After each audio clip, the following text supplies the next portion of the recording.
Afganistan'ın başkenti Kabil'in komşusu Logar, güneyindeki Zabul ve Uruzgan vilayetlerinin merkezi Taliban kontrolüne geçti. Logar milletvekili Hüma Ahmadi, yaptığı açıklamada, militanların Logar'ın merkezi Pul-e-Alem şehrine saldırılarını dün gece saatlerinde başlattığını söyledi. Türkmen arkadaşımızın ayaklarını gösterecek bize.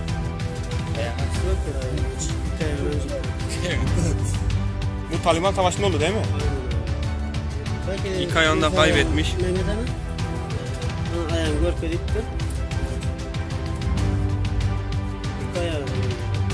Ahmadi, kent merkezinin öğle saatlerinde Taliban'ın eline geçtiğini ve bazı güvenlik güçlerinin Taliban tarafından esir alındığını belirtti.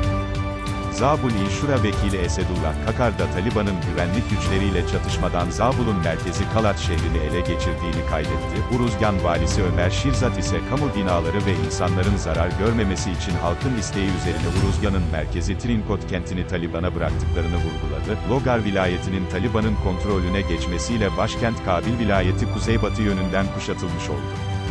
Afganistan'ın batısındaki Herat vilayetinin dün akşam saatlerinde Taliban'ın kontrolüne geçmesiyle kent merkezi dışındaki askeri kampa sığınan bazı komutanlar ve yetkililer Taliban'a teslim oldu. Yerel yetkililer, İçişleri Bakanı Yardımcısı Abdurrahman Rahman, Zafer Kolordu Komutanı Nebi Ahmet Seyh, Herat Valisi Abdul Sabur Kali, Herat Ulusal Emniyet Başkanı Hasip Sıddıki ve eski cihat komutanlarından İsmail Han'ın Herat'ın Taliban kontrolüne geçmemesi için mücadele verdiğini ve sonunda mecbur Taliban'a teslim olmak zorunda kaldığını bildirdi. Öte yandan, Taliban'dan yapılan açıklamada, teslim olan komutanlar ve yetkililerin bundan sonra rahatlıkla normal hayatlarına devam edebilecekleri iddia edildi. Afganistan'ın 3. büyük kenti olan Herat'ın İran ve Türkmenistan ile sınır kapıları bulunuyor. Tarihi binalarıyla meşhur olan kent ayrıca ülkenin sanayi şehri olarak da biliniyor. Kent merkezlerine yönelik saldırılarını arttıran Taliban, kent merkezlerini ele geçirmesiyle ilgili açıklama yaptı. Taliban'dan yapılan açıklamada, halkın sevgisinin son zamanlarda Taliban'ın hızla ilerlemesine neden olduğu iddia edildi.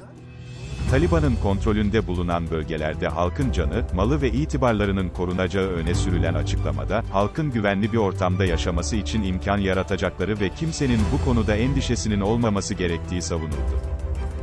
ABD'nin Afganistan'dan çekilme kararı alması ve Afgan yönetiminin Taliban'la barış görüşmelerinin başarısızlıkla sonuçlanmasının ardından Taliban saldırıları hız kazandı.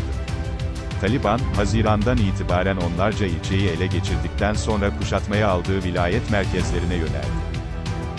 Afganistan-İran sınırındaki Nimroz vilayet merkezi Zaranç, Taliban'ın ele geçirdiği ilk vilayet merkezi oldu. Ardından çoğu kuzey ve güneyde olmak üzere 18 vilayet merkezinde Afgan güvenlik güçleri, Taliban'a karşı kontrolü kaybetti.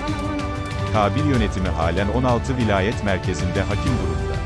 Afganistan Bağımsız İnsan Hakları Komisyonu, Mayıs başından Ağustos'a kadar yaklaşık 1 milyon sivilin evlerinden olduğunu açıkladı. BM, 18 milyon Afgan'ın insani yardıma ihtiyaç duyduğunu bildiriyor. Akkel. Mana pul tüpen aldım. Pul kaleshin kop, pul Amerika'yı tüpen. Bana şunse hem vuruyor hem kamerasını alıyor durbin şun.